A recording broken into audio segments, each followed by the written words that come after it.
A millionaire returned to his hometown to visit his sick mother, but he froze when he discovered that his ex-wife had been quietly taking care of her for years. The black SUV rolled to a stop in front of an old farmhouse with peeling white paint.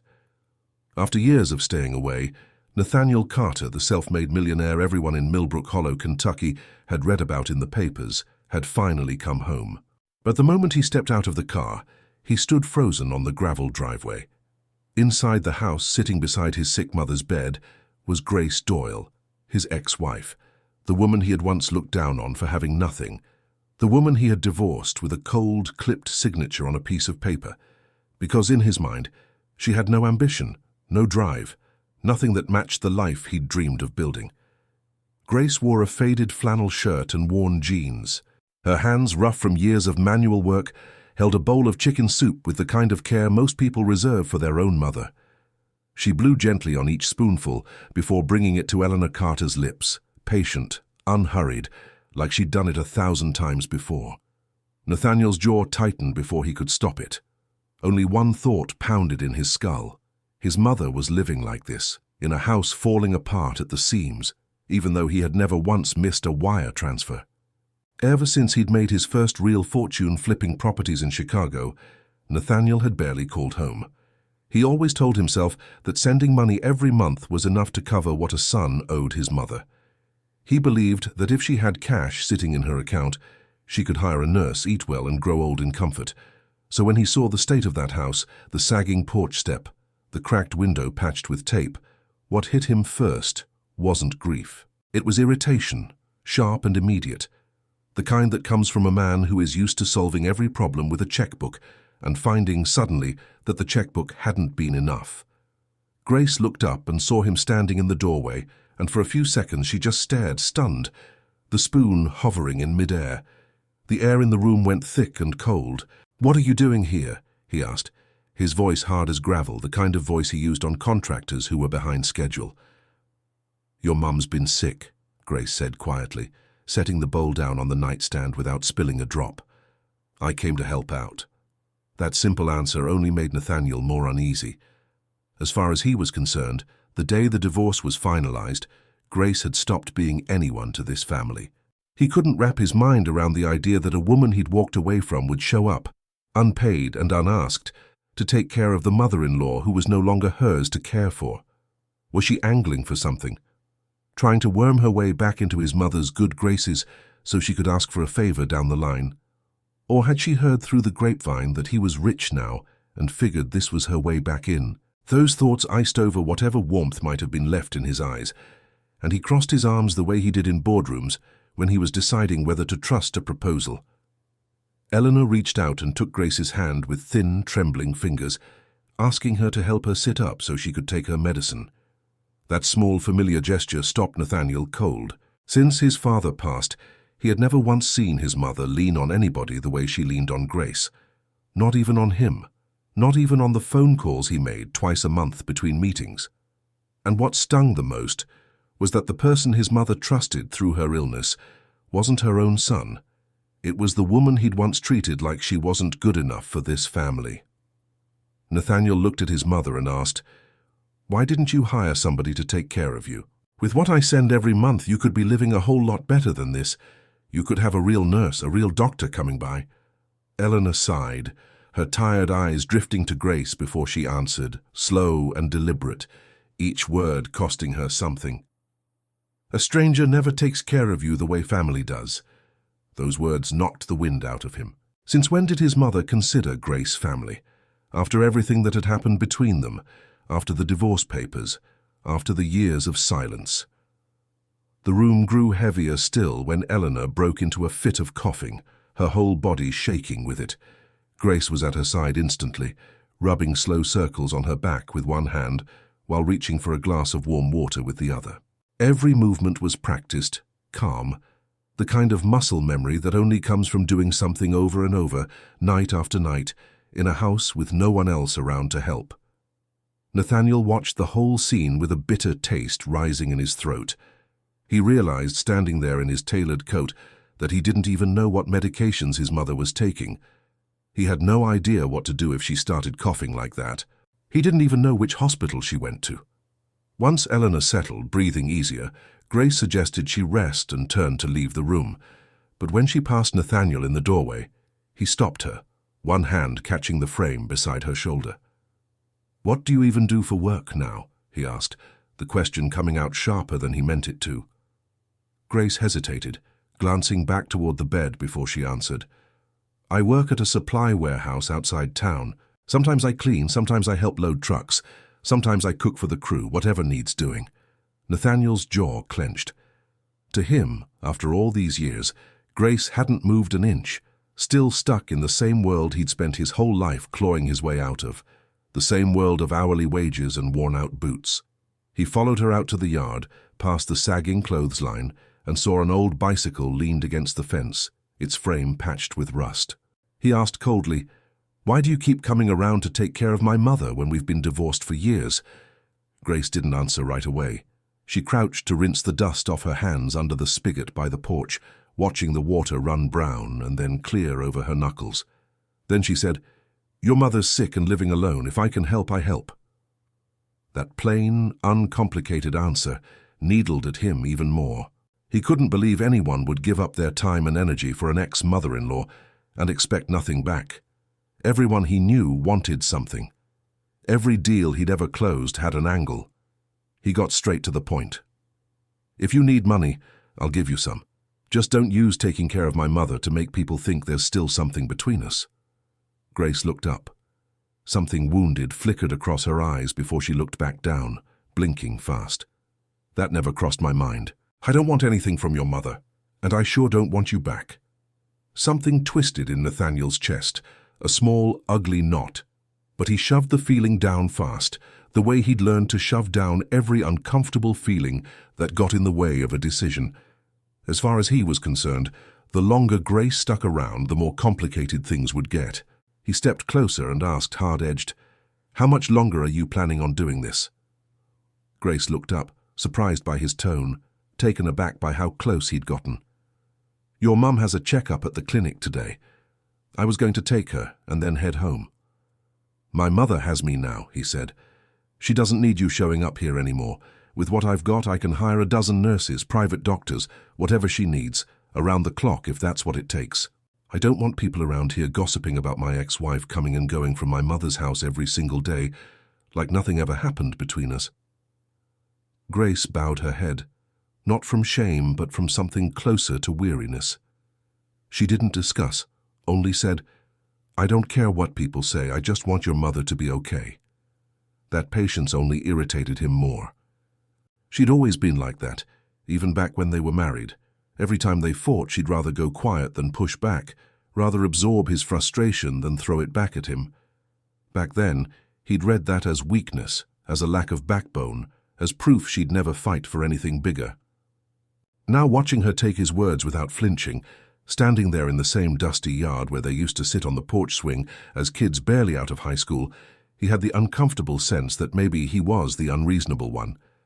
Nathaniel looked her dead in the eye and asked, "Is this whole act just to win my mother over so you can worm your way back to me?" Grace stood frozen for a second, the accusation landing like a slap, then rose slowly to her feet, brushed the dust off her jeans and said with quiet sadness, "What we'd ended a long time ago. I never once thought about coming back into your life." But Nathaniel didn't let up, something reckless taking over now. "A woman like you will always belong to this world of scraping by and simple jobs. You never understood what it means to want more, to build something, to leave a place like this behind." Something shifted in Grace's face, a flicker of real pain finally breaking through the calm. Her hands balled into fists at her sides, then slowly unclenched, like she was forcing herself to let it go. She looked at him with a quiet, aching sadness and said, "I never wanted to compete with you, Nathaniel. Not then, not now. Taking care of your mother has nothing to do with money or proving a point. I care about her.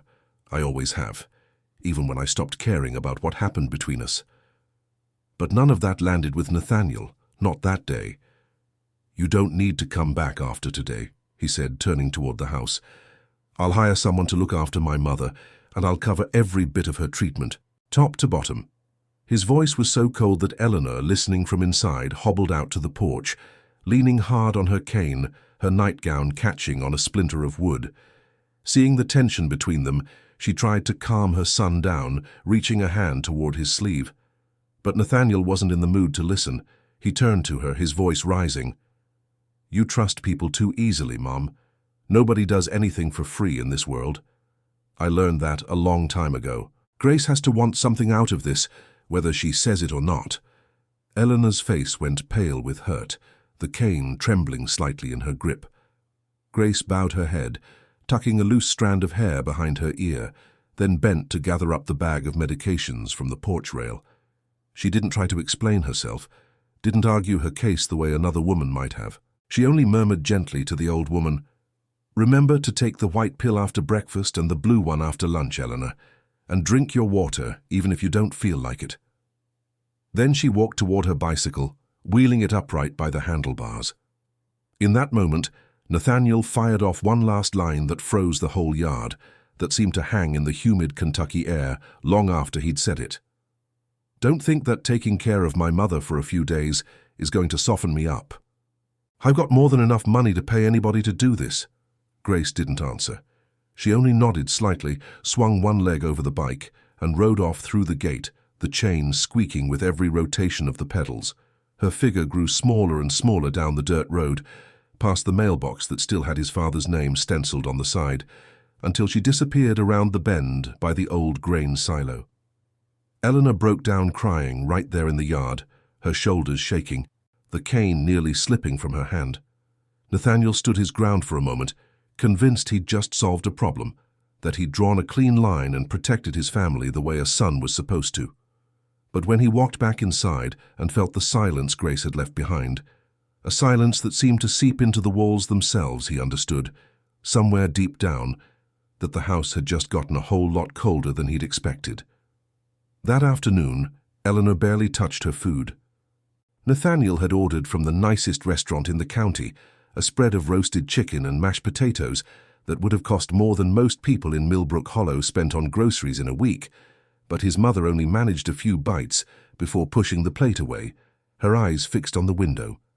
What bothered him most was that she kept asking over and over whether Grace had made it home okay, whether she'd eaten something, whether her back was hurting after a long day of work, whether the rain clouds building over the ridge would catch her before she made it back. For the first time in his life, Nathaniel felt like he was losing to a woman he'd never bothered to value. Losing in the one place that mattered most, his own mother's heart. And he had no idea yet that kicking Grace out that morning would turn out to be the biggest mistake of his life. By evening, restless and unable to sit still in that quiet house, Nathaniel drove into town to find a caregiver, figuring that hiring a professional would fix everything overnight, the way money had always fixed things for him before. As he walked down Main Street, past the hardware store and the little diner with the flickering neon sign, he could feel the neighbors' eyes following him. A few women whispered from their porches, pausing their rocking chairs mid-motion. Men nodded at him with a strange mix of respect and curiosity, the kind reserved for a local boy who'd made it big and come back different. When he stopped into the corner store, he ran into Ruth Callahan, a neighbor who'd known his family since he was in diapers, a woman who still kept a faded photograph of him as a boy tacked up behind the register. She offered him a seat on the old bench by the coolers and asked about Eleanor. He told her his mother was still weak, but that he'd be hiring someone to take proper care of her. Then, almost bitterly, he added that he wasn't going to let outsiders keep walking in and out of his house without permission. Ruth studied him for a long moment, setting down the rag she'd been using to wipe the counter. "You mean Grace, Nathaniel. Do you have any real idea how your mother's been living all these years?" "I've been sending money every month," he said, a little defensive now. "She's never gone without." Ruth shook her head slowly, her eyes carrying both sorrow and disappointment, the kind of look that made him feel like a boy again, caught in some small lie. Then she started talking. She told him that ever since he'd moved to the city and made his name, Eleanor had basically been living alone. At first she could manage on her own, tending her garden, walking to church on Sundays, but over the last 2 years her health had gone downhill fast. There were nights the pain got so bad she'd pass out on the kitchen floor, and it was Grace who carried her, half dragging her, down to the main road to flag a ride to the hospital, because it was pouring rain and nobody was answering the phone, and the ambulance in that county took the better part of an hour to arrive on a good day. Nathaniel stood frozen in front of the store, his hand still on the door handle. He'd never heard any of this. Not a word of it. Not in any of his phone calls. Not in any of the birthday cards he'd mailed with checks tucked inside. He couldn't picture his ex-wife hauling his sick mother through the rain, her own clothes soaked through, her arms shaking under the weight. Ruth kept going, her voice softening now like she could see the damage her words were doing, but knew he needed to hear them anyway. If Eleanor took a turn for the worse in the night, Grace would stay up till sunrise, watching her breathing, checking her pulse against the light of a kerosene lamp when the power flickered, then go straight to work the next day like nothing had happened, dark circles under her eyes that nobody at the warehouse ever asked about. "Maybe she does it so the town thinks well of her," Nathaniel said, grasping for something, anything to hold on to. "Or maybe she's hoping to get something out of me later." Ruth let out a short, sad laugh, the kind that has no real humor in it. "You know what happened to that little motorcycle Grace used to ride around on? The one your daddy used to say was faster than any truck in this county? She sold it last year when your mother had to be rushed to the hospital. There wasn't enough money left over for the tests and the medicine after that. Ever since, she's been riding that old bicycle, even though it means pedaling 6 miles each way just to get to work, rain or shine, summer heat or winter ice." Nathaniel listened to every word, his face going paler by the second, his hands gripping the edge of the bench so hard his knuckles went white. He thought back to the cruel things he'd said to her that very morning, the way he'd accused her of angling for something, the way he'd threatened her with his money like it was a weapon. His hands started to shake, but the worst blow hadn't landed yet. "You know what she's been using that money for?" Ruth asked. "The money you send every month?" Nathaniel answered right away, though the confidence had drained out of his voice. "Medicine, food, my mother's expenses, I'd guess." Ruth shook her head again, slower this time, like she was breaking bad news to a man who'd already been through enough for one day. "Your mother barely touched a dime of it. She's been saving every check, every single one, in an account at the credit union down on Route 9. Said you might run into some kind of trouble with your business someday and need it. Said a mother's job was to have something set aside for her boy, not the other way around." Nathaniel felt the air leave his lungs entirely. If his mother wasn't spending the money he sent, then where had the money for medicine, tests, and hospital stays actually come from? Ruth seemed to read the question on his face before he could ask it out loud, and she didn't soften this last part at all. Almost all of it came out of Grace's own pocket, every last dollar. In that moment, Nathaniel felt his throat close up entirely. For the first time in his life, he was terrified that he'd been wrong, not about a business deal, not about a contract, but about the very shape of his own family, and that fear only grew as he pictured the hurt look on Grace's face when she rode off through that gate on her old bicycle, disappearing down a road he'd once promised her they'd leave together. Nathaniel walked the dirt road back to the house, but his legs felt like they were dragging stones, each step heavier than the last. Ruth's words kept circling in his head, refusing to settle. Part of him still wanted to deny all of it, wanted to believe the neighbors were exaggerating, that the town just liked defending the poor, hard-working ex-wife over the rich man who'd left. But another part of him had already started to shake loose, and by the time he reached the porch steps, that part had won out entirely. When he got home, he found Eleanor lying on her side, facing the wall, the blanket pulled up to her chin even though the evening was warm. She looked more worn out than she had that morning, smaller somehow, folded in on herself. The old house, already tired and drafty, felt even colder without the sound of Grace's footsteps moving through it, without the particular rhythm of someone who knew exactly where everything was kept. Nathaniel stood in the doorway for a moment before asking, "Mom, you want something to eat?" Eleanor barely shook her head. "Not hungry, honey." Nathaniel realized, sitting down beside her bed on the edge of the mattress, that he had no idea how to be close to his own mother anymore, that somewhere along the way, between the meetings and the deals and the years of distance, he'd lost the language for it. His eyes landed on a small wooden nightstand beside the bed, one that had belonged to his father. its paint chipped at the corners, a little brass handle worn smooth from decades of use. Normally he wouldn't have given it a second glance, but that day, remembering what Ruth had said about Grace keeping careful track of every part of Eleanor's illness, some strange impulse made him stand up and pull the drawer open, the wood groaning against its old runners. Inside there were no jewels, no important papers of the kind he might have expected, just boxes of medications stacked neatly by color, receipts folded with almost obsessive care, and a worn brown notebook, its corners frayed from being handled again and again, the cover soft with age.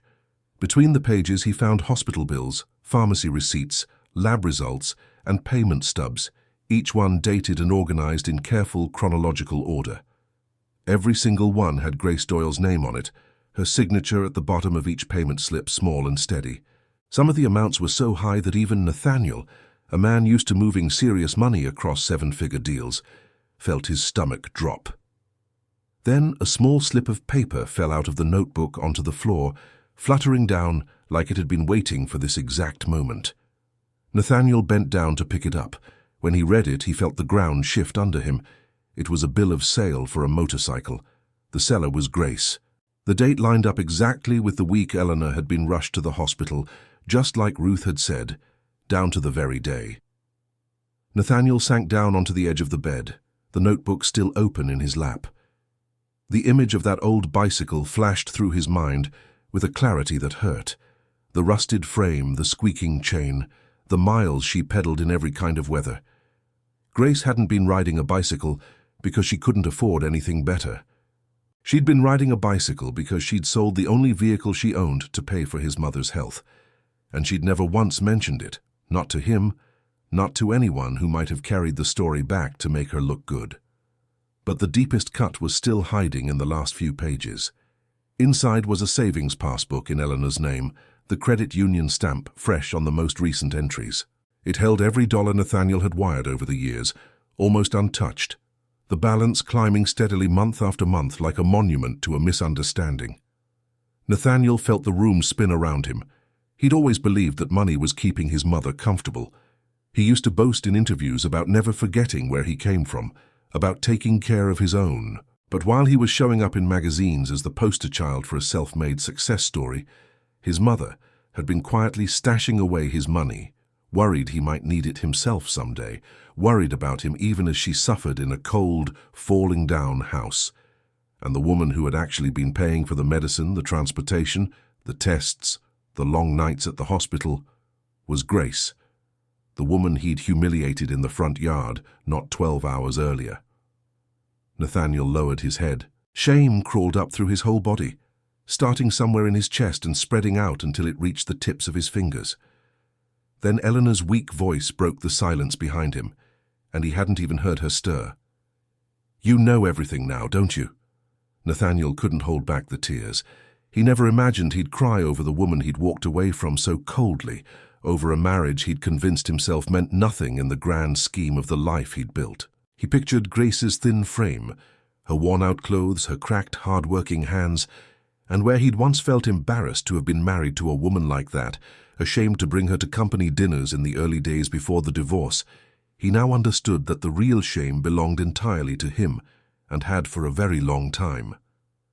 That night, the house sank into a heavy silence, broken only by the occasional creak of settling wood and the distant call of an owl out past the tree line.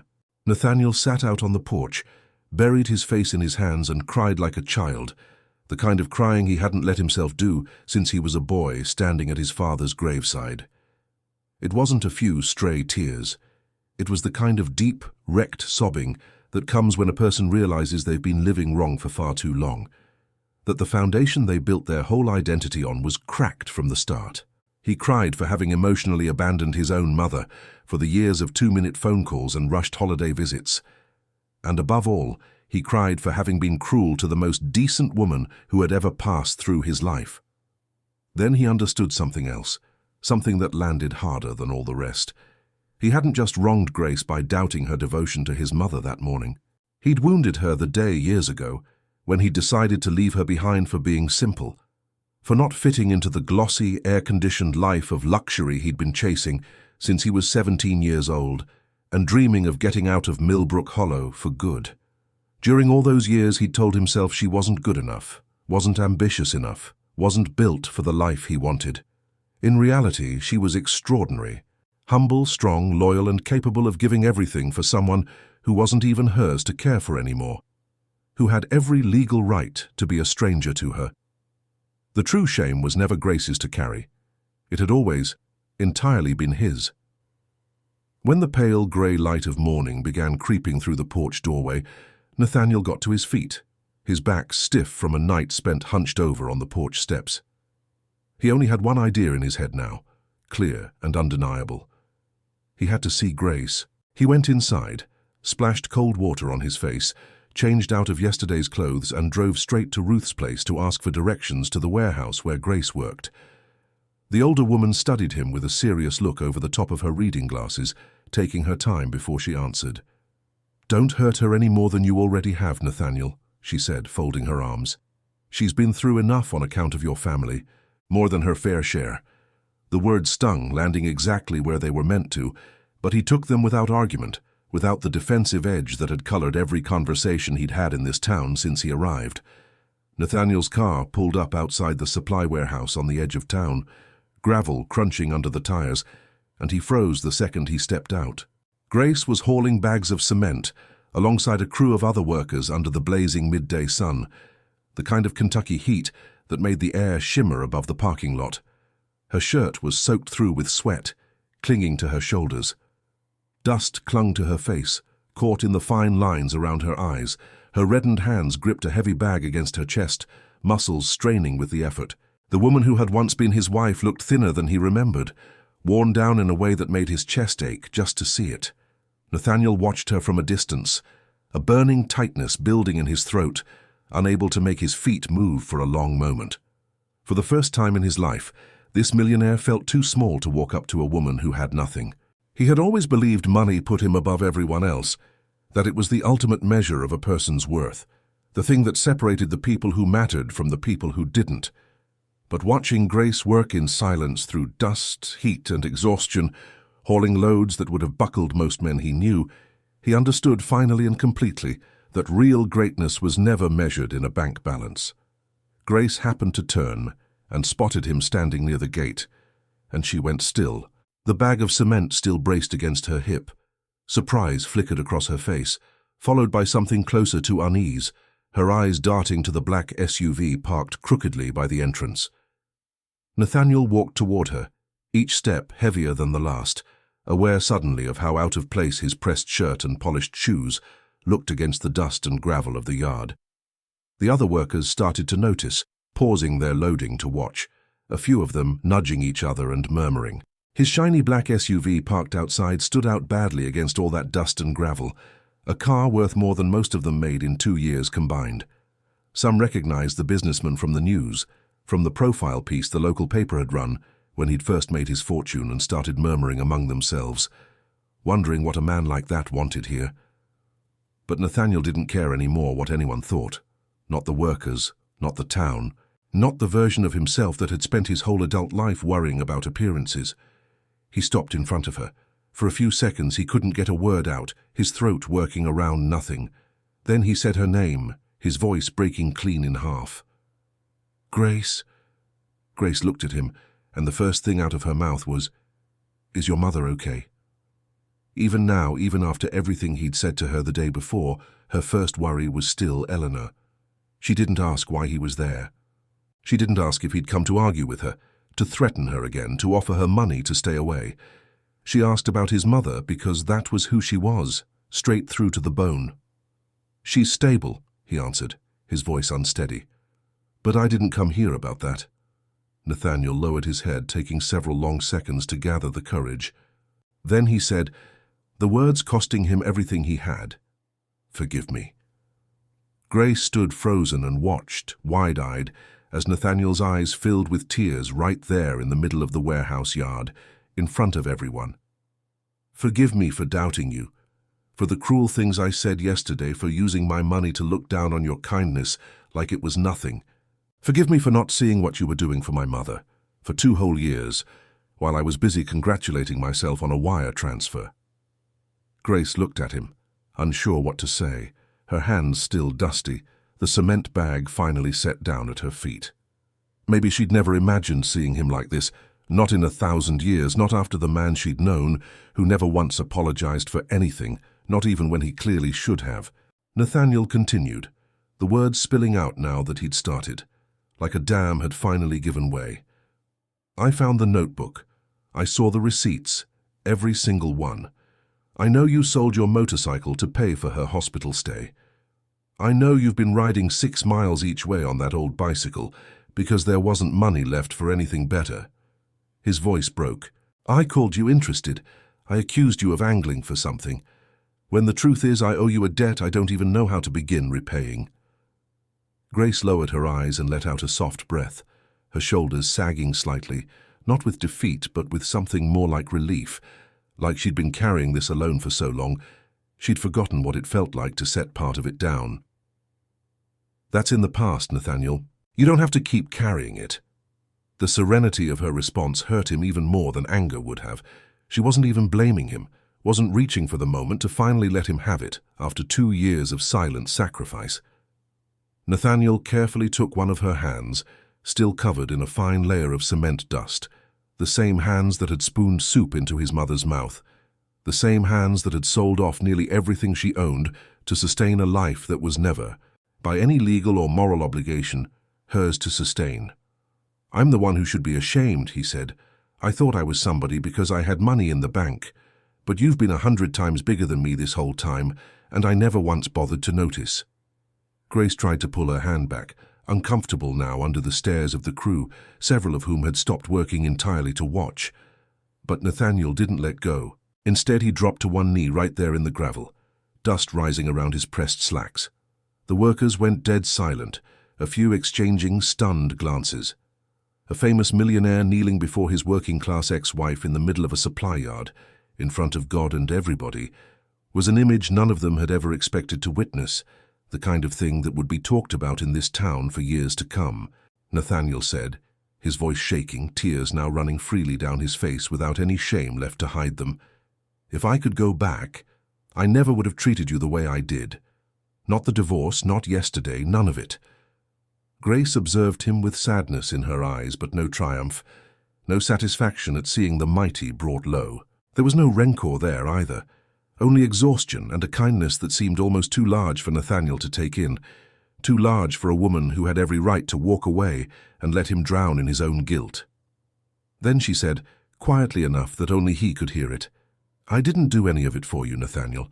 I want you to understand that. I did it for your mother. Her family helped mine through some hard years when I was young, before you and I ever met, when my daddy lost the farm and we had nothing.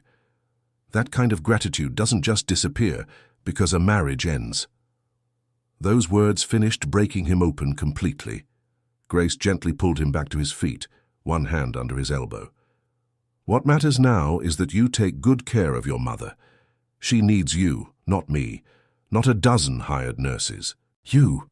A statement that simple was enough for Nathaniel to understand that even after everything he'd put her through, even after the cruelty of the day before, Grace was still thinking of Eleanor first, always Eleanor first. And in that moment, he knew, with total certainty, that his pride had finally lost to the goodness of the woman he'd let slip away. After that day at the warehouse, Nathaniel changed completely, and not in the temporary guilt-driven way that fades after a few weeks. The man who used to live buried in meetings, contracts, and interviews, who once measured a good week by how many deals closed, started spending more and more time in Millbrook Hollow. He cancelled several major commitments that would have once seemed unthinkable to walk away from, handed off responsibilities to a team he trusted, and made the decision to care for his mother himself, hands-on, the way he should have been doing all along. Every morning he made soup for Eleanor, learning her recipes from an old cookbook stuffed in the kitchen drawer, burning the first few batches before he got the hang of it. He learned to sort her medications by the hour, setting alarms on his phone that had once been reserved for board meetings. He kept notes on which foods helped her digestion and which ones didn't, filling a notebook of his own now, right alongside Grace's old one. He learned to recognize the early signs when her breathing started to falter, the particular rasp in her chest, and how to position her pillows so she could rest easier through the night. Things that never would have crossed his mind 2 weeks earlier became the single most important part of his days, more important than any deal he'd ever closed. Nathaniel started visiting the warehouse where Grace worked, not to interrupt her, not to make a scene, just to be near the life she'd built. At first he only brought her lunch, leaving it with one of the other workers if she was too deep in a shift to stop. Then he started offering to drive her home when it rained, waiting patiently by the gate without pushing if she waved him off. Later he began helping with some of her expenses, quietly, always with respect, never throwing his money around the way he used to, never making her feel like a charity case or a transaction. Grace, at first, kept her distance. It wasn't easy to forget years of being looked down on, dismissed, called ambitionless to her face, but little by little, watching him show up, day after day, rain or shine, she stopped rejecting every kind gesture he offered, started letting a little bit of warmth back into the space between them. The whole town noticed the change in Nathaniel, and it became something people talked about at the diner, at church, in line at the corner store.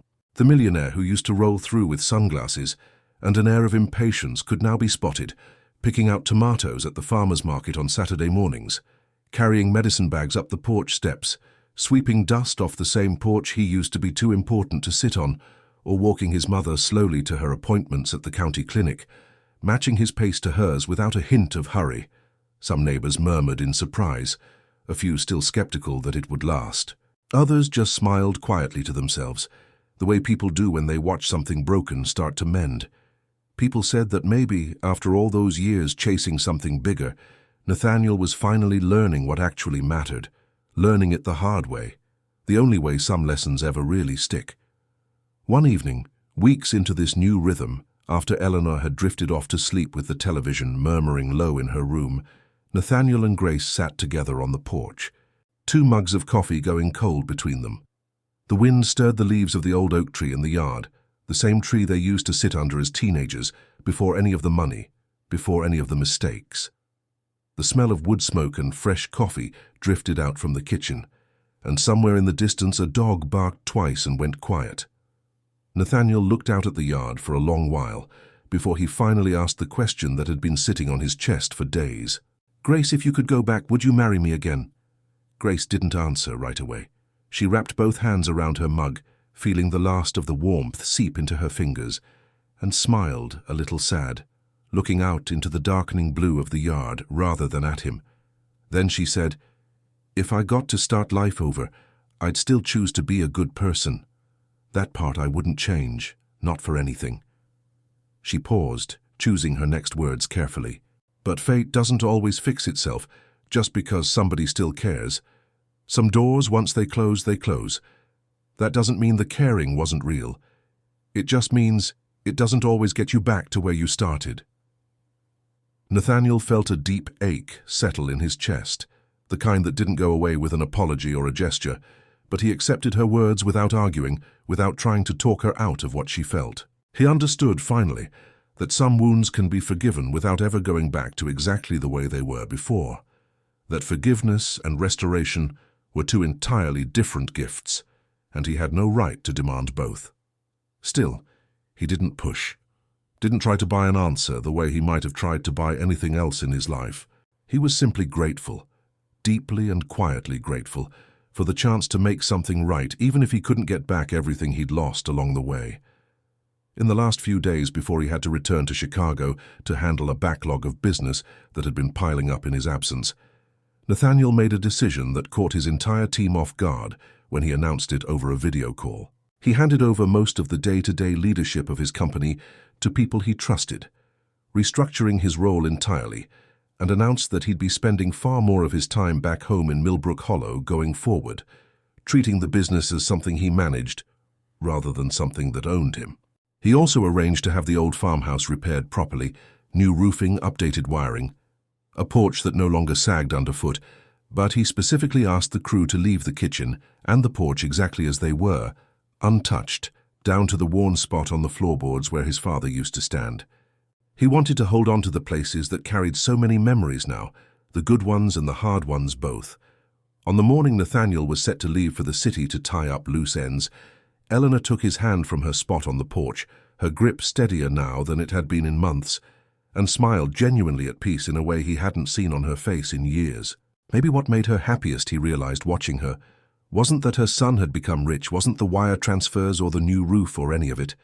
It was that he had finally learned how to love the right way, with his hands and his time, and not just his checkbook. As Nathaniel walked out to the gate to load his bags into the car, he glanced back and saw Grace helping Eleanor water the flower pots along the porch rail, the two of them laughing quietly about something he couldn't hear. Eleanor's cane leaned against the rocking chair, forgotten for the moment. The sight squeezed at his chest in a way that no business deal ever had. He knew some things he'd lost would never come back exactly the way they'd been. That Grace's answer on the porch that night had been an honest one. Not a door left open out of kindness, but a door closed with clear eyes. But after all the mistakes and all the hurt he'd caused, he had found something worth more than his pride, more than any deal he'd ever close: family, gratitude, and the value of a heart that never once asked for anything in return. Nathaniel learned, through tears he never expected to cry, that money could never buy back lost time, or the kind of love that's real and quiet and unglamorous, the kind that shows up at 4 in the morning with a glass of water and no expectation of thanks. Sometimes chasing success, we forget the people who love us quietly in the background, the ones who never make a scene about what they're carrying. Cherish the people in your life today, while you still have the chance, because there are kinds of love that can't be bought no matter how large the fortune, and hearts that, even when they forgive you completely, are never quite the same shape they were before you broke them. Let me know, down in the comments, what you think of Nathaniel's story. Do you believe there was still room for a second chance between him and Grace, or did his regret come 2 years too late? And if this story found its way into your heart tonight, show your support by dropping a like on this video and subscribing to the channel, so we can keep bringing you the kind of stories that stay with you long after the screen goes dark.